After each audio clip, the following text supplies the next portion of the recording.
Allez, à présent, on vous parle des taux souverains américains. Pourquoi? Parce que le 10 ans américain, évidemment, fait office de référence sur les marchés. Et puisque aussi, il se passe quelque chose, il y a une espèce de flambée à court terme, on est autour des 1%. Est-ce que ça pourrait durer? Quelles conséquences? On voit ça avec vous, John Plassard. Bonjour, John. Bonjour David. Pour la Banque Mirabeau, bonne année, tous mes voeux. Bonne année, meilleurs voeux. Bon, il y a cette tension, rien de grave, mais il y a cette tension et on sait que le diable est dans le détail. On a passé le cap des 1% sur le 10 ans américain. Donc voilà, ça paraît faible, 1%. Historiquement, le 10 ans américain, il a été à 5, 7, 10, 15, voire même 20% dans les années 80. Mais c'est au plus haut depuis mars dernier. Quelles en sont déjà les raisons? Vous avez tout à fait raison. 1%, c'est pas beaucoup, bien évidemment. Il y a une chose qu'il faut rappeler, c'est qu'au plus haut niveau de la pandémie, c'est-à-dire en mars, quand tout le monde confine leur économie, notamment les États-Unis, eh bien, le 10 ans américain passe en dessous des 0,50 et vous avez le consensus des analystes qui dit qu'on va à 0, voire en zone négative. Il faut rappeler qu'il y a plusieurs pays, dont la Suisse et l'Allemagne, les 10 ans américains ont été ou sont en zone négative. Et là, on est passé très rapidement, donc de 0,50 à 1, voire 1,08 aujourd'hui, avec des tensions et des arguments qui nous laissent penser qu'on pourrait aller bien plus haut que les niveaux actuels. Vous pensez à quoi? Vous pensez évidemment à cette vague bleue, c'est ça, la victoire, la mainmise, on va dire, du président Biden sur le Congrès et donc sur cette capacité qu'il aurait à faire une grosse rallonge budgétaire, à faire un gros plan de relance, et donc ça pèserait sur les déficits qui sont déjà largement dégradés, et donc voilà, et donc. Exactement, il y a deux arguments. Alors c'est celui que vous venez de souligner, c'est-à-dire la vague bleue. Donc le gouvernement démocrate va pouvoir faire passer beaucoup de relances qui étaient potentiellement, qui pouvaient être bloquées par un Sénat qui était républicain.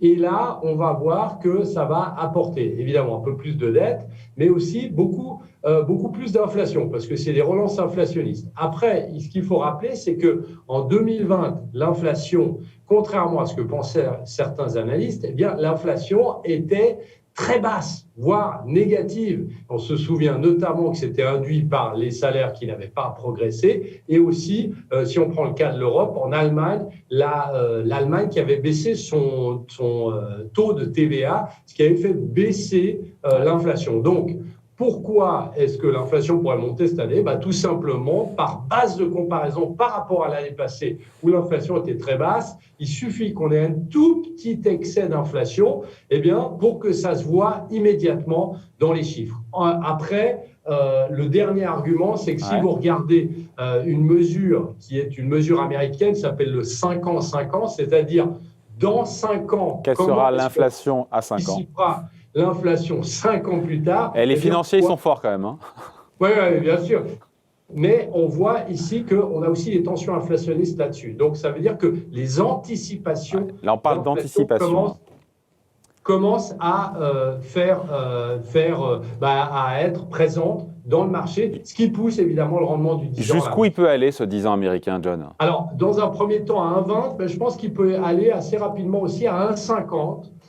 Pourquoi je dis ça? C'est que dans les derniers exercices qu'on a eu, où on a eu par exemple le premier mandat de Barack Obama, où on avait un Sénat et une Chambre qui étaient démocrates, on a vu lors de l'élection de Donald Trump il y a 4 ans, le 10 ans américain a aussi fortement monté, parce que là, de ce côté-là, on avait la Chambre et le Sénat qui étaient républicains cette fois-ci, et à chaque fois, on a des anticipations d'inflation, et ce qu'on regarde, c'est que sur ce rendement du 10 ans américain, les mouvements sont très très violents et peuvent faire 20, 50 points de base d'une manière très rapide. C'est pas rien. C'est pas rien, 50 points. Si on se reprend encore quasiment 50 points de base, je ne suis pas sûr que les marchés restent indemnes. Et question connexe, le message qui est envoyé par les marchés obligataires à la Fed? Alors, le message, évidemment, peut être assez violent, et c'est ce qui peut potentiellement amener une consolidation des marchés si on monte beaucoup trop rapidement. Pourquoi? Parce qu'il y a un message du marché qui est donné directement à la Réserve fédérale. Qu'est-ce que la Réserve fédérale doit analyser après ça? Se dire, eh bien nous, d'un côté, on continue à alimenter les marchés avec les assouplissements quantitatifs et des taux d'intérêt, c'est les taux d'intérêt directeurs qui sont quasiment à zéro. Et d'un autre côté, on a des anticipations du marché d'une inflation. C'est-à-dire que, vous vous souvenez, et vous le savez évidemment David, c'est que un des mandats de la Banque centrale américaine, c'est la stabilité des prix. Donc, c'est pas qu'on ait une action au niveau de l'inflation qui soit trop forte et d'un autre côté, garder les taux d'intérêt directeurs beaucoup trop bas. Ouais. Et donc, selon vous, si on passe à 1,50, les marchés devraient consolider. Ça dépend de la vitesse, mais ça dépend si c'est 1,50 dans 6 mois ou dans 3 mois ou dans 2 mois. C'est pas la même chose non plus.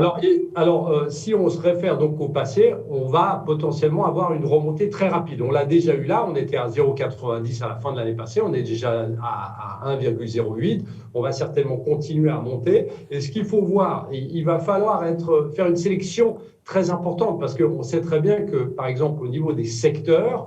C'est tout bénef pour les banques. Exactement. On l'a vu d'ailleurs sur les cours boursiers d'ailleurs des banques américaines et européennes aussi.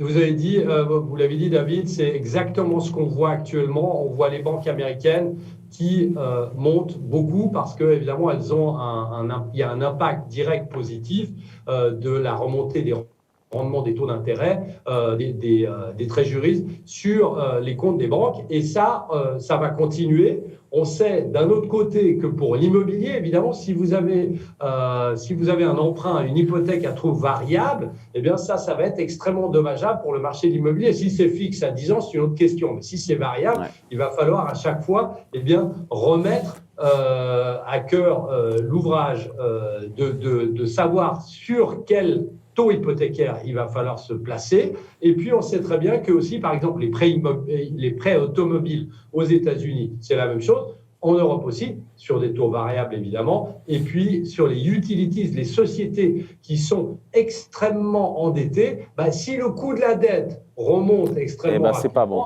Eh bien, ça a un impact aussi. Voilà, on continuera à suivre de près l'évolution du 10 ans américain, évidemment. Vraie référence sur les marchés. Merci beaucoup, John Plassard, pour la Banque Mirabeau. Tous mes voeux, bonne année. Merci, John. Bonne année, merci encore. Salut.